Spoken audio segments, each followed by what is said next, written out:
Schön, dass du dich mit meinem Video über Hypnobirthing informieren möchtest. Viele werdende Eltern, die den Begriff Hypnose hören, sind im ersten Moment skeptisch und können sich meistens auch nichts darunter vorstellen, was Hypnose mit Geburt zu tun haben soll, geschweige denn, was ein Hypnobirthing-Kurs beinhaltet. Dieser Frage würde ich gleich also gerne, neben ein paar anderen Fragen, auf den Grund gehen. Die erste Frage, die wir klären, ist also folgende: Was wird denn so in einem Hypnobirthing-Kurs gemacht? Fangen wir einfach mit einigen Grundinformationen an. Bei Hypnobirthing nach Marie Mongan handelt es sich um das Kurskonzept zu diesem Buch.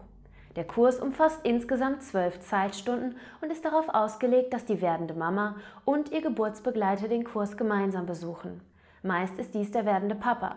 Es ist aber auch möglich, dass die eigene Mama, die beste Freundin, die Schwester oder eine andere nahestehende Person mitkommt. Auch der Begleiter wird eng in die Vorbereitung mit eingezogen und bekommt einige wichtige Aufgaben mehr unter der Geburt als nur Händchen halten. Er versorgt die werdende Mutter zum Beispiel mit Wasser, hilft ihr wieder in die Entspannung, kann sie massieren und ihre Wünsche unter der Geburt vertreten. Generell kann ein Hypnobirthing-Kurs bereits ab der 18. Schwangerschaftswoche besucht werden. Da einige der Sachen, die im Kurs erlernt werden, regelmäßig bis zur Geburt geübt werden sollten, bietet es sich an, den Kurs nicht zu spät zu beginnen. Während des Kurses werden dann alle Themen aus dem Buch durchgenommen und vertieft. Hinzu kommen Entspannungsübungen, die sogenannten Hypnosen, eine Angstauflösung und natürlich bleibt in jeder Stunde noch Zeit, individuelle Fragen zu klären. Starten wir doch gleich mal mit der Hypnose. Wenn das Wort Hypnose fällt, denken die meisten Leute an eine Showbühne und jemanden aus dem Publikum, der rein zufällig ausgewählt wurde. Anschließend wird diese Person eindrucksvoll hypnotisiert. Sie verrät ein Geheimnis oder macht etwas total Peinliches gegen ihren Willen. Das ist keine Hypnose im klassischen Sinne. Das ist bezahlte Show. Bei der Hypnose, die wir im Hypnobirthing anwenden, geht es um eine tiefe Entspannung, um einen Zustand, in dem die werdende Mutter alles ausblendet und sich voll und ganz auf die Geburt konzentriert. Hypnose im Hypnobirthing ist also keine Zauberei, sondern ein Zustand tiefer Entspannung. Wie kommt die werdende Mama jetzt aber in die Entspannung? Als erstes über die Atmung. Sie ist ein weiteres wichtiges Werkzeug für die Geburt. Ohne fließende Atmung unter der Geburt besteht sehr schnell die Gefahr, dass die Muskulatur verkrampft und nicht richtig arbeiten kann. Im Hypnobirthing-Kurs lernen und üben wir daher 3 Atemtechniken für die Geburt: die Ruheatmung, die Wellenatmung und die Geburtsatmung. Alle Techniken werden im Kurs ausführlich erklärt und in jeder Stunde wiederholt und geübt. Dann haben wir die verschiedenen Wege und Übungen, um während der Geburt entspannt zu sein oder wieder in die Entspannung hineinzukommen, falls sie verloren geht. Es geht also darum, deinen Werkzeugkoffer für die Geburt zu packen. Mit Entspannungen aus dem autogenen Training, einer sogenannten Ankerübung und einer Massage, die mit dem Partner geübt wird, und verschiedene Hypnose-Tracks wie die Regenbogenentspannung, die du zur Vorbereitung regelmäßig hörst. Zusammen mit positiven Affirmationen, also kurzen, mutmachenden Sätzen zur Geburt und den bereits erwähnten Atemübungen ist dein Koffer randvoll mit Werkzeugen für die Geburt. Dann kümmern wir uns natürlich auch um das Wieso, Weshalb, Warum. Es gibt im Kurs also eine Menge Hintergrundwissen für euch, damit du und dein Partner nicht unvorbereitet in die Geburt geht. Wir beginnen mit der Geschichte der Geburt und überlegen, warum die Angst vor der Geburt heutzutage so groß ist und wie sich diese Angst auf die Gebärmuttermuskulatur auswirkt. Dann gibt es natürlich ein paar Informationen zu Marie Mongan und wie es dazu kam, dass sie Hypnobirthing ins Leben gerufen hat. Anschließend erkläre ich euch, wie das vegetative Nervensystem funktioniert und wie wichtig seine aktive Beeinflussung im Hinblick auf die Geburt ist. In Kombination dazu erläutere ich, was das Angst-Verspannungs-Schmerz-Syndrom ist und wie es mit dem vegetativen Nervensystem und der Gebärmuttermuskulatur in Wechselwirkung steht. Und natürlich dürfen die klassischen Themen und Informationen nicht fehlen: die körperliche Vorbereitung auf die Geburt, Geburtswünsche, der Ablauf der Geburt, Geburtsposition und vieles mehr. Zwischendurch gibt es dann immer wieder Übungen und Hypnosen. So wird es in den Einheiten nicht langweilig oder eintönig.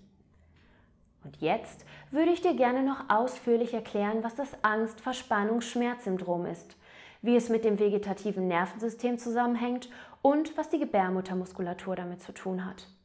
Der Begriff Angst-Verspannungs-Schmerz-Syndrom erklärt sich schon ganz gut von alleine.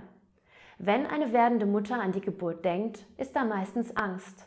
Diese Angst ist in unserem Kulturkreis tief verankert.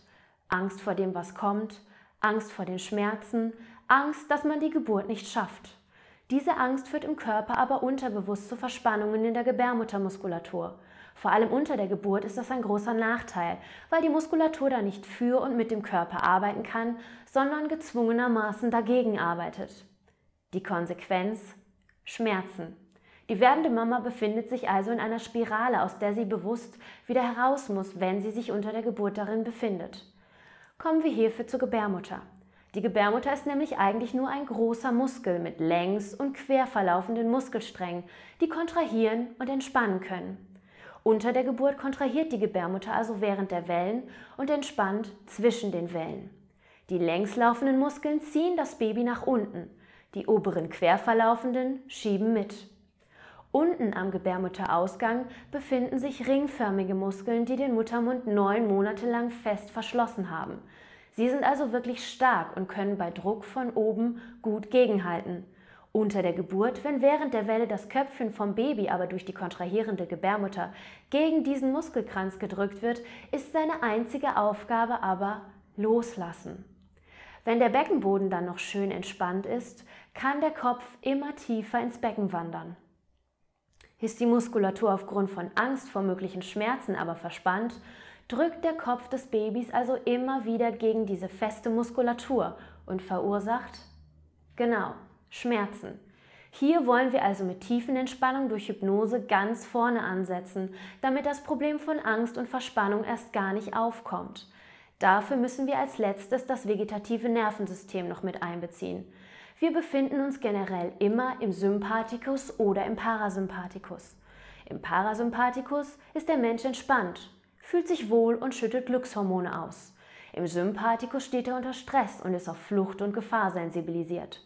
Bereitet die Geburt jetzt also Stress, schaltet der Körper in den Sympathikus, also in den Fluchtmodus. Alles verfügbare Blut wird in die Beine geleitet, um zu flüchten. Der Körper produziert Adrenalin statt Wohlfühlhormone, um die Geburt voranzubringen, und die Gebärmutter bekommt zu wenig Blut und somit zu wenig Sauerstoff. Sie kann nicht effektiv arbeiten. Die Muskulatur verkrampft und es tut weh.